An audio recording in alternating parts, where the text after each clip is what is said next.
Hello students, इस video में हम 12वीं क्लास मैथमेटिक्स में चैप्टर 7 समाकलन में प्रश्नावली 7.1 को सॉल्व करते हैं। इसको सॉल्व करने से पहले हम थोड़ा कुछ सूत्रों को आपको फिर रिमाइंड करते हैं।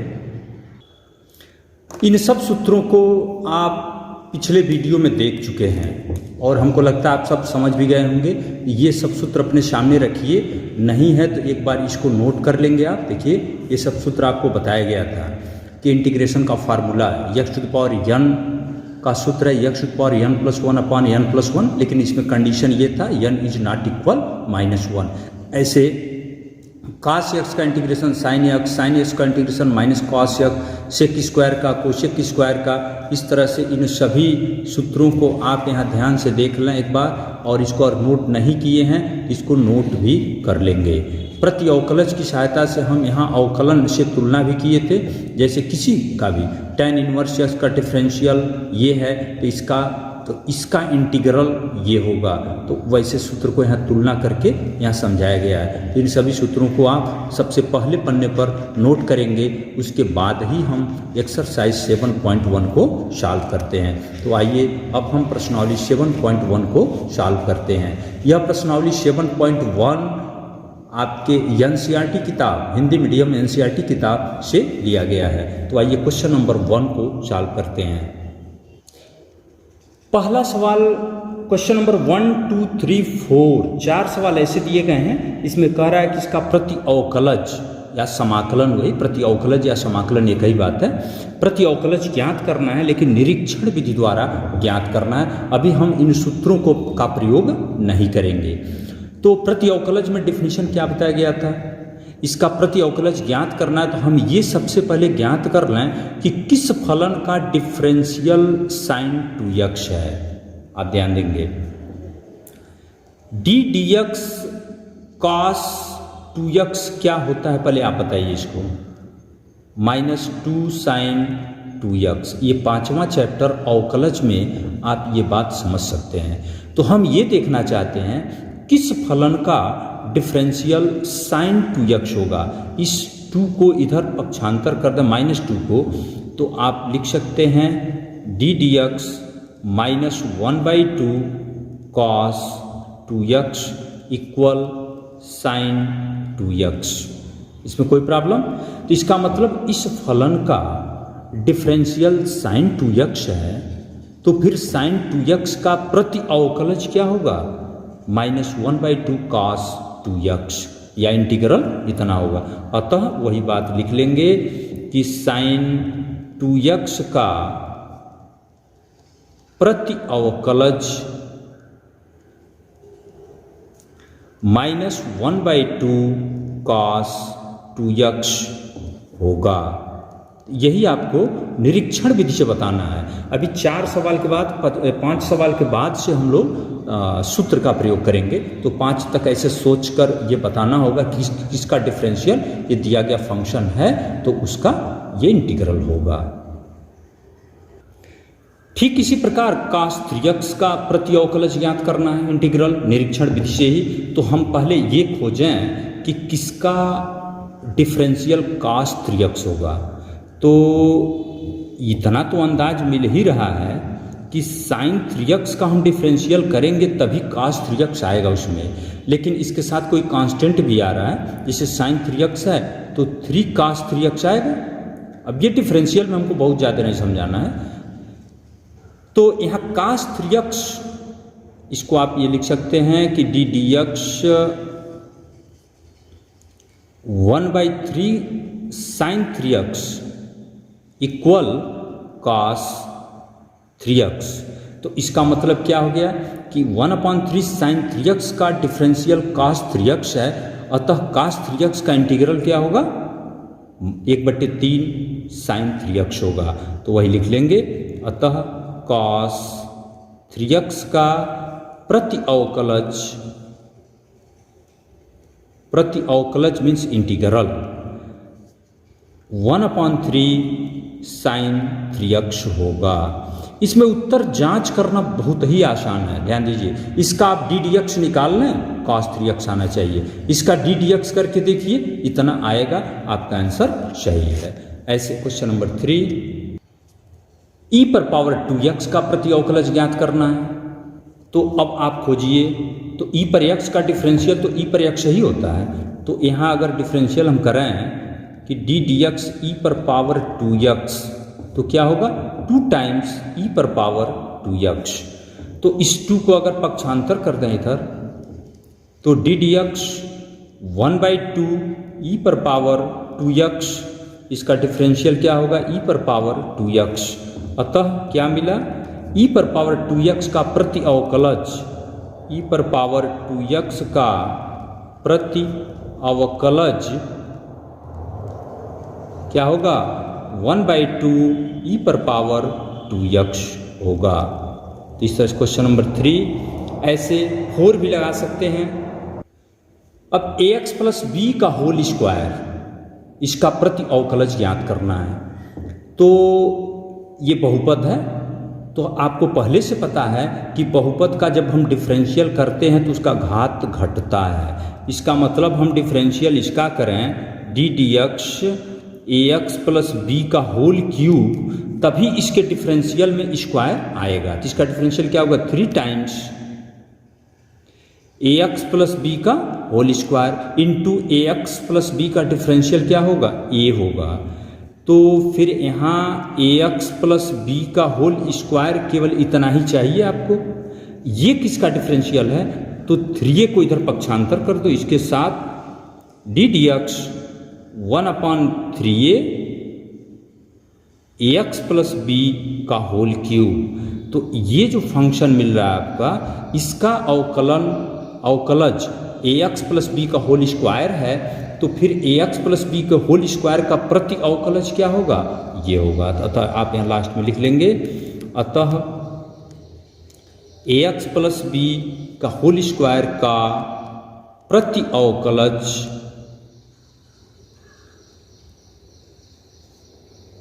1/3a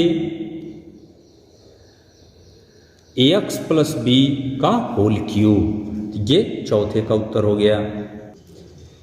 ऐसे question number 5, sin 2x minus 4 e पर पावर 3x। तो दोनों का अलग अलग हम प्रति अवकलज ज्ञात कर लेते हैं। sin 2x किसका डिफरेंशियल होगा, पहले ये ज्ञात करो। ये तो पक्का है, cos 2x के ही डिफरेंशियल में sin 2x आ सकता है। तो cos का क्या होता है माइनस sin 2x होगा, इंटू 2 भी होगा। तो फिर यहाँ sin 2x चाहिए आपको, ये sin 2x, तो -1/2 इसके साथ लगा दीजिए, d dx -1/2 cos 2x। तो इसका -1/2 cos 2x का डिफरेंशियल sin 2x है, इसलिए sin 2x का इंटीग्रल क्या होगा, ये होगा। ऐसे इसको भी लिख लें, तब एक बार उत्तर लिखते हैं। और 4e पर 3x चाहिए आपको। तो पहले तो आप ये देखें d dx e पर पावर 3x क्या होगा, इसका मान क्या होगा 3 टाइम्स e पर पावर 3x होगा। इसमें कोई डाउट। अब यहाँ से आपको क्या चाहिए 4e पर पावर 3x, 4e पर पावर 3x। तो अगर यहाँ पर हम 4e पर पावर 3x लिखते हैं, ये 3 तो यहाँ आएगा, तो ये 4/3e पर पावर 3x तो लिख ही सकते हैं। d dx है तो d dx भी ऐसे लगा लेना, देख लीजिए। 4 का ऐसे समझिए दोनों साइड में गुणा हो गया, ये 3 यहाँ पक्षांतर हो गया। तो मतलब इस फलन का अवकलज ये 4e पर पावर 3x हुआ, इसलिए इसका प्रति अवकलज ये होगा। अब लास्ट में ये उत्तर लिख सकते हैं आप यहाँ, अतः ये sin 2x माइनस 4e पर पावर 3x, e पर पावर 3x का प्रति अवकलज क्या होगा। तो sin 2x का क्या निकाले आप, sin 2x का प्रति अवकलज क्या होगा -1/2 cos 2x, और ये ऑलरेडी माइनस है। और 4e पर पावर 3x का प्रति अवकलज क्या आया -4/3 e पर पावर 3x। उत्तर जांच लें, इसका डिफरेंशियल करें, ये डिफरेंशियल इतना आना चाहिए, ये आ जाए तो सही है। तो ऐसे 5 क्वेश्चन आपको निरीक्षण विधि से सोच कर बताना था कि किसका प्रत्यवकलज क्या है। अब क्वेश्चन नंबर 6 से आगे सिद्ध करने के लिए एक बार मैं पुनः आपको इन सब सूत्रों को आपके सामने रख रहा हूं। ये सूत्र आप ध्यान से देख लें, इन सभी सूत्रों का प्रयोग होगा। जैसे x⁴n dx आएगा तो हम x⁴n + 1/n + 1 लिखेंगे, और ऐसे जो भी ये सूत्र बन रहा है इन सभी सूत्रों को ऐसे आप डायरेक्ट मान लिखेंगे। जैसे जैसे ये मान मिलता रहेगा आप उसको लिखते रहेंगे। जैसे कहीं इंटीग्रेशन कोशेक स्क्वायर पूछा जाए तो आप डायरेक्ट लिखेंगे -cot x + c, कांस्टेंट को लगाएंगे आप। ओके, तो आइए क्वेश्चन नंबर 6 को देखते हैं। और इन सब सूत्रों को लगाने में एक सावधानी बरतना है आपको। ये जहां यक्स है, ध्यान दीजिएगा, वो यक्स ही रहेगा तभी ये फार्मूला लागू होगा। जैसे मान लो ये cos x है तो sin x आप लिख रहे हैं, cos 2x आ जाए तो डायरेक्ट sin 2x नहीं लिखेंगे आप। अवकलन में भी ध्यान दीजिए, वहां हम लोग माने थे t, तो अभी यहाँ पर कुछ मानने की जरूरत नहीं है, सब यक्स के ही पदों में दिया है। लेकिन पहला ही क्वेश्चन 6वां आप देखें क्या दिया है, यहाँ e⁻3x दिया हुआ है, जबकि आपको फार्मूला क्या बताया गया है, e⁻x का डिफरेंशियल e⁻x + c है। तो फिर एक ही सवाल ऐसा मिला है संयोग से, ये आप पहला ही सवाल मिल गया तो इसमें घबराइए नहीं, हम इसको निरीक्षण विधि से ही इसको लगा लेते हैं और अन्य में सूत्र लगाएंगे। क्यों? क्योंकि अभी इसको मानने का एक अलग पैटर्न है। अभी हम 7.2 से इसको t मानकर लगाएंगे, वहाँ विधिवत समझाएंगे तब t मानेंगे आप, और अन्य सवालों में अभी t मानना नहीं, इसमें 8, 9, 10 सब में ऐसे डायरेक्ट फार्मूला लागू होगा। तो इसको हम निरीक्षण विधि से अगर देखें तो e⁻3x किसका, जैसे ddx, e⁻3x का मान क्या आएगा, 3 टाइम्स e⁻3x। तो यहाँ e⁻3x इक्वल क्या आएगा, ddx 1/3e⁻3x। अब यहाँ 4 है तो अगर यहाँ 4 लगाते हैं तो इसको भी 4/3 लिख दें तो कोई दिक्कत नहीं। तो इसका इंटीग्रेशन क्या आ जाएगा, अब 4e⁻3x का ये इंटीग्रेशन है, इंटीग्रेशन क्या मिला, 4/3e⁻3x, और 1 का इंटीग्रेशन x होगा। और कोई भी समाकलन करेंगे आप एक कांस्टेंट लगाएंगे, क्योंकि हम लोग इनडिफिनिट इंटीग्रल पढ़ रहे हैं, अनिश्चित समाकलन। ये बताया गया था पिछले वीडियो में आपको कि किसी भी फंक्शन के अनंत समाकलन होते हैं। क्यों अनंत होंगे, आप उस वीडियो को जरूर देखें एक बार, तभी ये c का मतलब आप समझ पाएंगे। तो ऐसे क्वेश्चन नंबर 6 हो गया। Question number 7, x² 1 - 1/x² dx। तो इस तरह का तो कोई फार्मूला उसमें बताया नहीं गया। ये जो फार्मूला आपका था इसमें क्या था, x⁴n का ही इंटीग्रेशन x⁴n + 1/n + 1 है। तो सबसे पहले इस क्वेश्चन को हम x⁴n के ही पदों में बदलते हैं। जैसे हम गुणा कर रहे हैं, ध्यान दीजिए, इसका गुणा करें तो x² माइनस इसमें करेंगे तो ये कट जाएगा 1 dx। और ये आपको बताया गया था ये दो फलन का अंतर है, तो x² dx अलग कर लीजिए, माइनस ये 1 है तो 1 dx अलग कीजिए। अब यहाँ फार्मूला आपका x⁴n dx आ गया। तो इसका सूत्र है x⁴n + 1/n + 1 प्लस c। तो यहाँ x⁴n क्या है, 2, तो यहाँ 2 रखते थे, 2 + 1 होगा। तो 2 + 1 क्या होगा, 3 अपॉन, यहाँ भी 2 + 1 3, और -1 का इंटीग्रेशन तो x होता है x, और प्लस c यहाँ ये कुछ नहीं है, गलती। तो x³ (3 - x + c। क्यों 1 का x होगा, इसी से समझ लीजिए। जैसे n 0 हो जाए, x⁴0 हो जाए, तो इसका मतलब क्या हुआ, x⁴0 मीन्स 1 हो गया। तो यहाँ 0 रखें तो x⁴0 + 1/0 + 1 लिखें, ये मीन्स 1 हो गया। 1 dx x केवल हुआ। तो तो आप ये ध्यान दीजिए कहीं भी 1 आवे तो उसका इंटीग्रेशन क्या होगा यक्स, या 1 नहीं भी केवल dx लिखा है तभी उसको क्या लिखेंगे यक्स, ये कुछ है नहीं, ध्यान दीजिए। तो x cube upon 3 minus x plus c, question number 7। Question number 8, यह a x square plus b x plus c d x, इसका इंटीग्रेशन करना है। तो ये प्लस है, सबको पहले अलग अलग लिखें, ए एक्स स्क्वायर का डी एक्स इंटीग्रेशन, फिर plus b x D x, फिर प्लस सी डी एक्स। अब इस कांस्टेंट को बाहर लिखें, a x square D x plus b x D x plus ये सी डी एक्स। अब x to the power n, अभी सूत्र आपको बताया गया, x to the power n d x का मान x to the power n plus 1 upon N plus 1। तो ए इस सूत्र से क्या होगा, 2 है तो 2 प्लस 1 यक्स क्यूब अपॉन 3, फिर plus B x to the power 1 तो यक्स स्क्वायर अपॉन 2, 1 प्लस 1 हो गया, यहाँ 1 है, फिर प्लस सी, अभी बताया आपको डी एक्स का इंटीग्रेशन यक्स प्लस एक कांस्टेंट लगाना है सी, तो ऑलरेडी सी यहाँ है तो डी लगा दो, एक अक्षर पद लिखने से मतलब है, ये इसका समाकलन हो गया।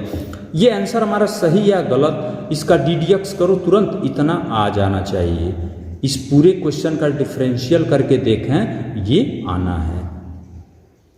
प्रश्न number 9, 2x square plus E to the power x D x, इसको अलग अलग करें तो 2 times x square D x plus integration E पर पावर एक्स डी एक्स। ये फार्मूला पढ़ चुके हैं, अभी यही लगाया, इसी में देखो एक्स स्क्वायर का लगाया एक्स क्यूब बाई 3, तो इसको आप लिख दो एक्स क्यूब बाई 3, और ई पर एक्स का इंटीग्रेशन ऑलरेडी ई पर एक्स ही है, ई पर एक्स प्लस सी, एकदम सीधे सीधे सूत्र। उस सूत्र में आप देखें हम लिखवाए थे e to the power x D x का मान क्या होता है, ई पर एक्स प्लस सी। ये ध्यान दीजिए, वो जो फार्मूला का लिस्ट हम दिए आपको, फार्मूला आपको याद करना है, बिना याद किए कोई सवाल नहीं लग पाएगा। क्वेश्चन नंबर 10 क्या दिया है, under root x minus 1 upon under root x का होल स्क्वायर डी एक्स। सबसे पहले इसको थोड़ा सरल करके हम बहुपद पॉलिनोमियल के रूप में बनाते हैं। तो ए माइनस बी का होल स्क्वायर लगा जाओ, ए स्क्वायर तो अंडर रूट एक्स का स्क्वायर एक्स होगा, plus B square 1 upon x हो जाएगा, माइनस 2ab करेंगे तो 2 times under root x 1 upon under root x D x, ऐसे हो गया। ये इंटीग्रेशन है, यक्स अलग अलग करते हैं, x D x plus 1 upon x D x minus 2, ये तो कट गया डी एक्स। यहाँ जो सूत्र आपको बताया गया x to the power n d x equal x पर power n plus 1 upon N plus 1। एक इसमें कुछ प्रतिबंध था, याद है आपको, एन का मान -1 के बराबर नहीं होना चाहिए। अगर इसको देखें, इसको ऊपर करें तो यक्स पे पावर -1 होगा, तो इसके लिए ये फार्मूला नहीं है। तो फिर इसके लिए एक फार्मूला आपको अलग से बताया गया था, 1 upon x D x equal log x, याद कीजिए। तो इस फार्मूले इस पर तो 1 है, तो यहाँ इस पर आएंगे तो क्या होगा, यक्स स्क्वायर अपॉन 2 होगा, और इसका सूत्र इससे लिखेंगे लॉग यक्स। ये मॉड इसलिए लगाते हैं क्योंकि लॉग हमेशा पॉजिटिव नंबर का ही होता है। 2 डी एक्स का इंटीग्रेशन यक्स प्लस सी। तो ऐसे क्वेश्चन नंबर 10, इसी क्रम में हम क्वेश्चन नंबर 11 भी लगाते हैं। क्वेश्चन आपका है x cube plus 5 x square minus 4 upon x square D x, ये क्वेश्चन है।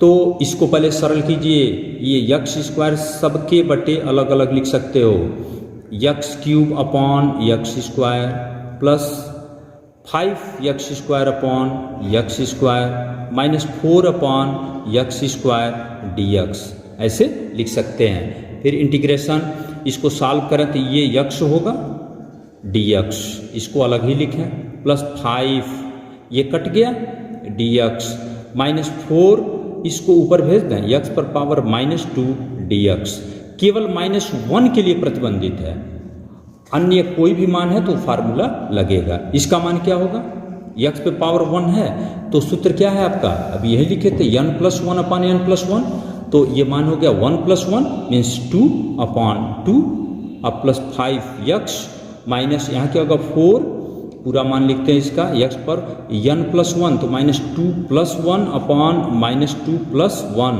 यहाँ डायरेक्ट लिख दिए हैं 1 + 1 प्लस c कांस्टेंट होगा x² 2 5x, ये क्या होगा, नीचे -1 हो रहा है तो -1 का गुणा इसमें करेंगे तो +4 होगा, और ये क्या है x पर पावर -1 तो इसको नीचे कर दें तो बटे x हो गया प्लस c। इसको आप सॉल्व करके थोड़ा सा वीडियो रोक के इसको सॉल्व करके देख लीजिए, इतना 4/x + c। क्वेश्चन नंबर 12 में भी 11 के ही तरह से लगाएंगे, पहले इसको सब अलग अलग आप बनाइए, पहले पद सबको भाग दीजिए पहले अलग अलग करके, x³ √x, सबको मतलब हम ये चाहते हैं x पर पावर n के रूप में बदल जाए, √x 4/√x इतना तो लिख सकते हैं dx।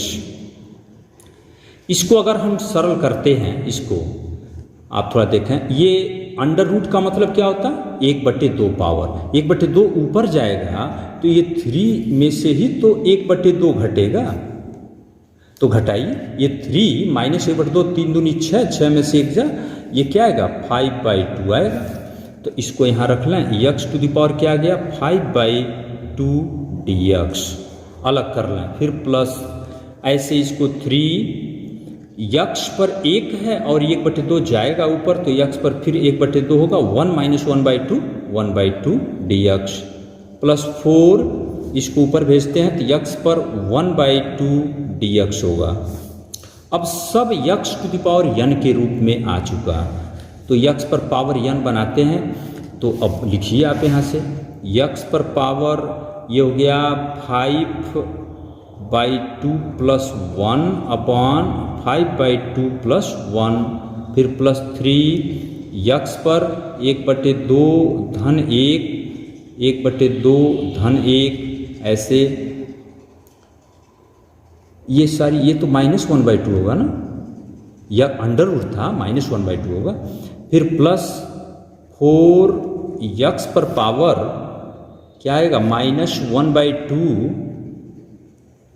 प्लस 1/-1/2 + 1 होगा, ओके।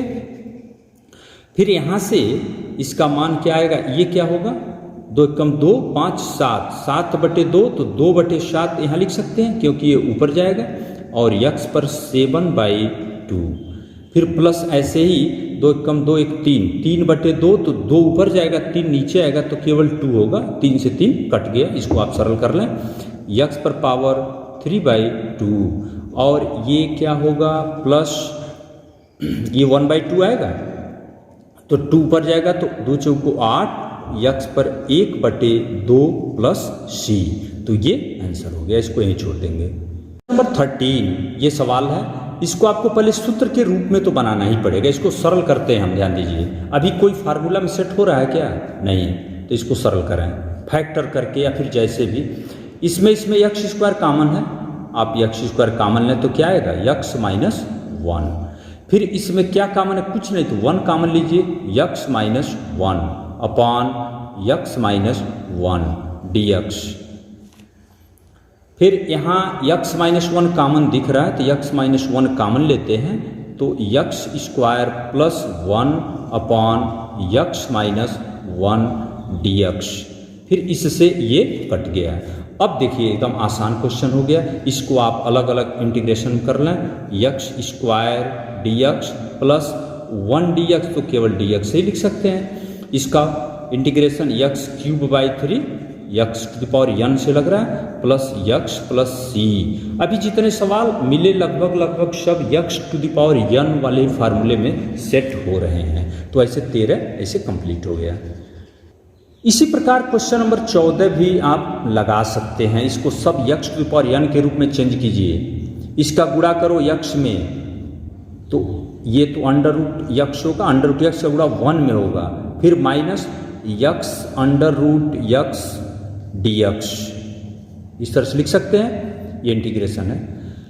फिर इंटीग्रेशन ये यक्स पर तो 1/2 है, और ये क्या है, यक्स पर पावर 3/2 होगा, घात में बदलना, ये 1 घात और 1/2 घात। अब x to the power n का फार्मूला लगाते हैं, तो यक्स पर पावर n+1 अपॉन n+1, फिर माइनस यहाँ भी वही यक्स पर power n+1 upon n means 3/2 plus c, constant सब में लगाना है। ये नीचे क्या हो रहा है, 2 कम 2 1 3/2, तो ये 2/3 होगा, और यक्स पर पावर यहाँ क्या आएगा 3/2, ये 2 कम 2 3 5, तो 5/2, तो 2/5 होगा, ये क्या आएगा 2/5, 2 पर जाएगा, और यक्स पर 5/2 प्लस c। तो ऐसे क्वेश्चन नंबर 14 कंप्लीट। ऐसे 15 तो आप खुद लगाएंगे, एकदम उसी पैटर्न पे है। क्या करना, क्या इसका गुणा करके इसमें और 3 इंटीग्रेशन अलग अलग बना के और सब x to the power n के रूप में चेंज करके लगा लेंगे। 16 भी आसान ही है, तो बिल्कुल आसान है। इसको हम क्या करते हैं, सब अलग अलग पहले करते हैं। ये 2 टाइम्स यक्स dx, ये 3 टाइम्स कॉस यक्स dx, और minus e to the power x dx। ये तीनों ही स्टैंडर्ड फार्मूला हैं। इसमें x to the power n का फार्मूला तो 1 घात है, तो यक्स स्क्वायर अपॉन 2, और कास यक्स का इंटीग्रेशन ध्यान दीजिए क्या है, साइन यक्स, और e to the power x का फार्मूला e पर यक्स ही है प्लस c, ये 2 से 2 काट दीजिए, x square minus 3 sine x minus e to the power x plus c होगा।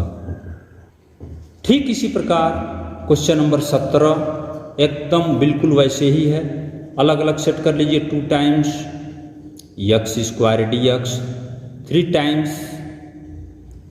Sign x dx, 5 x to the power 1/2 dx। सब सूत्र हैं। इसका मान होगा x cube by 3, x to the power n+1, n माने 2 है, 2 + 1 3/3, 3 साइन यक्स का इंटीग्रेशन क्या है, फार्मूला देखिए माइनस कॉस यक्स, फिर प्लस 5, ये x to the power n से ही लगाइए, यक्स पर पावर 1/2 है, 1/2 प्लस 1 3/2 अपॉन 3/2 प्लस c। इसको थोड़ा सा सरल कर लें, उत्तर हो गया आपका। इसको 2/3 यक्स क्यूब, ये प्लस लिख सकते हैं, ये प्लस हो गया 3 कॉस यक्स प्लस ये 2 को ऊपर भी 2 बचे 10, 10/3 हो गया, यक्स पर पावर 3/2 प्लस c। तो ऐसे क्वेश्चन नंबर 17 भी पूरा हो गया। क्वेश्चन नंबर 18, अब त्रिकोणमिति फलन यहाँ से आना शुरू हो गए हैं। Sec x plus tan x, तो त्रिकोणमिति फलनों में आप सबसे पहले उन सूत्रों को थोड़ा सा एक बार फिर नज़र हम रखते हैं। त्रिकोणमिति फलनों में केवल इतने ही फलनों का इंटीग्रेशन आपको अभी पता है, कॉस यक्स का, साइन यक्स का, sec square, cosec square, sec x tan x और कोसेक एक्स कॉट यक्स।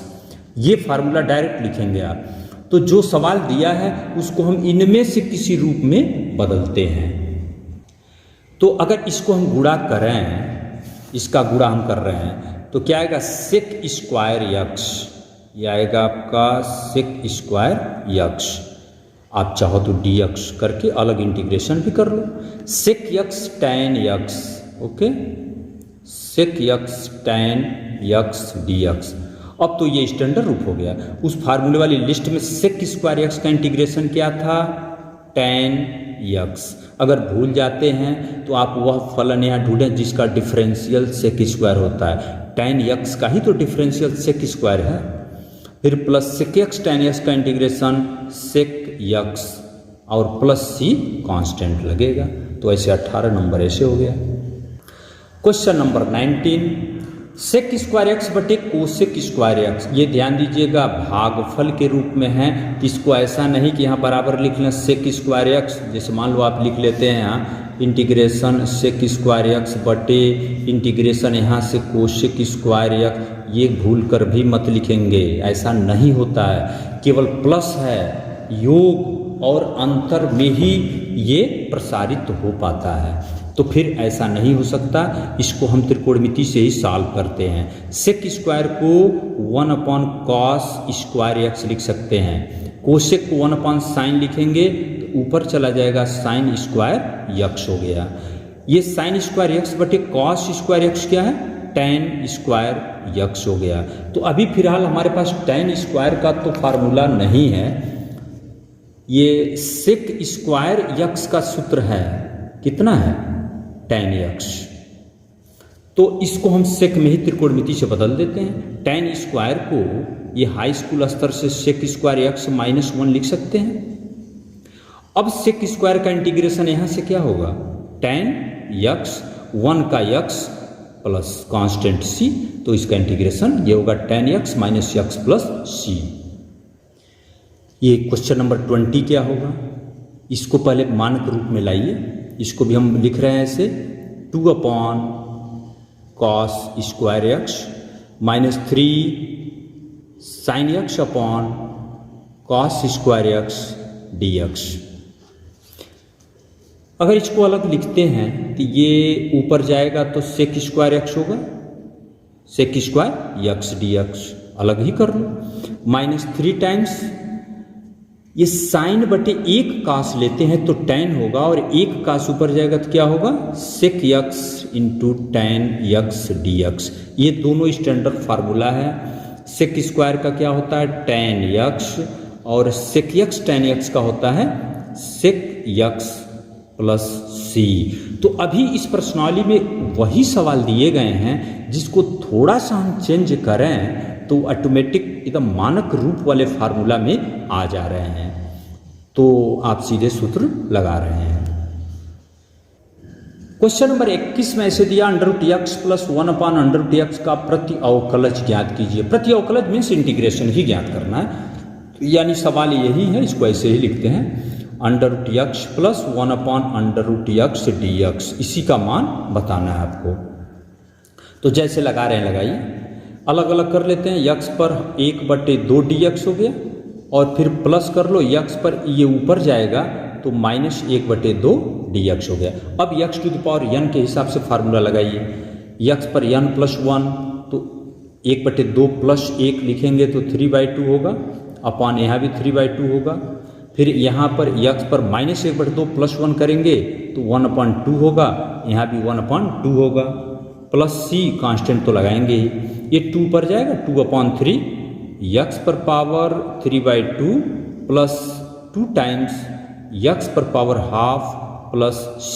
तो इस तरह का विकल्प देखिए कौन है, बुक में देखें, ये शायद c विकल्प, c वाला विकल्प आपका इसमें सही हो रहा है। c 2/3 x पर 3/2 प्लस 2 टाइम्स 1/2 प्लस c। ऐसे क्वेश्चन नंबर 31। और क्वेश्चन नंबर 22 भी बहुविकल्पी प्रश्न ही है। क्वेश्चन नंबर 22 में ऐसे दिया है ddx f(x) = 4x³ - 3/x⁴, जिसमें ऐसे दिया है f2 = 0 है, तो f(x) का मान बताना है। इसका प्रयोग कहाँ करेंगे, ये जो कांस्टेंट c आता है, इस c का मान निकालने में इसका यूज होगा। अब इसका यूज लास्ट में होगा, पहले f(x) को निकालते हैं। यहाँ प्रश्न बहुत ध्यान से समझेंगे आप। यहाँ ऐसे दे रहा है कि ddx यानी f(x) का डेरिवेटिव ये है, तो इसका मतलब इसका इंटीग्रल f(x) होगा। तो आपसे यहाँ f(x) पूछा गया है, तो यह f(x) क्या होगा, ये f(x) इसका इंटीग्रेशन होगा, इंटीग्रल होगा 4x³ - 3/x⁴ dx। तो जैसे आपसे f(x) पूछा गया तो f(x) निकलना अब शुरू हो गया, इसको सॉल्व कीजिए। यहाँ से मान ज्ञात करते हैं, 4 अलग अलग इंटीग्रेशन कीजिए, x³ dx -3x⁴ dx, इसको ऐसे लिख सकते हैं आप। फिर आगे चलिए, 4 टाइम्स यहाँ क्या होगा यक्स क्यूब का इंटीग्रेशन क्या होगा, यक्स पे पावर 4 अपॉन 4, 3 टाइम्स यहाँ यक्स टू पावर -4 + 1 लिखेंगे तो -3 होगा अपॉन -3 प्लस c, 4 4 कट गया, यक्स पर पावर 4, ये minus minus plus x cube -3 है प्लस c। अब इसका यूज करें, ये f(x) का मान जब इतना मिला तो जैसा कि सवाल में दिया f2 = 0 है। अब यहाँ दिखा लीजिए कि चूंकि f2 = 0 तो ये f(x) इतना है तो f2 आप खुद निकालिए। तो f2 कैसे निकालिए, इसी में 2 रख लो, इसका मतलब 2 पे पावर 4 प्लस 2 पे पावर -3 प्लस c इक्वल क्या आएगा, 0 आएगा। यहाँ से c की वैल्यू निकालिए, 2 पे 4 कितना होगा, 2 दूनी 4, दूनी 8, दूनी 16 और धन 1/8 होगा प्लस c इक्वल 0। इसको लॉसा लेके सॉल्व कर लें तो 16 8 128 और 1 129, 129/8 प्लस c इक्वल 0। तो यहाँ से दिस इम्प्लाइज c बराबर क्या आ गया, -129/8। ये c का मान मिला। ये c की वैल्यू आपका प्रश्न क्या था, f(x) बताना है, तो f(x) का मान यहाँ मिला है, अतः लिख सकते हैं f(x) इक्वल, यही मान लिखो, x⁴, इसको आप 1/x³ कर लें इसको, और प्लस c, तो c की वैल्यू अभी क्या निकाले आप, -129/8, तो -129/8, तो ये आपका f(x) का मान होगा। ये विकल्प नंबर ए विकल्प है, आप बुक में देखें। फिर सवाल समझ लें क्या था, सवाल ये था 22 नंबर, ddx f(x) इक्वल ये मान दिया था, तो यहाँ f(x) की वैल्यू आपसे पूछा गया है। तो ये तो सीधी सी बात है, इस f(x) का अगर ये डिफरेंशियल है, डेरिवेटिव है, अवकलज है, तो इसका समाकलज ये होगा f(x), तो इसका इंटीग्रेशन ही f(x) होगा। तो f(x) का मान यहाँ इंटीग्रल करके हम निकाल लिए। c का मान इस प्रतिबंध के अनुसार, ये f(x) जब इतना आया तो f2 इसमें 2 रखा है, तो यहाँ x के जगह पे 2 रख दें, हो गया, f2 0 करके यहाँ से c का मान भी हम निकाल लिए, और यही c का मान यहाँ पुट करके ये जो f(x) का मान मिला, यही f(x) की वैल्यू यहाँ मिल गया। इस तरह से एक्सरसाइज 7.1 कंप्लीट हुआ।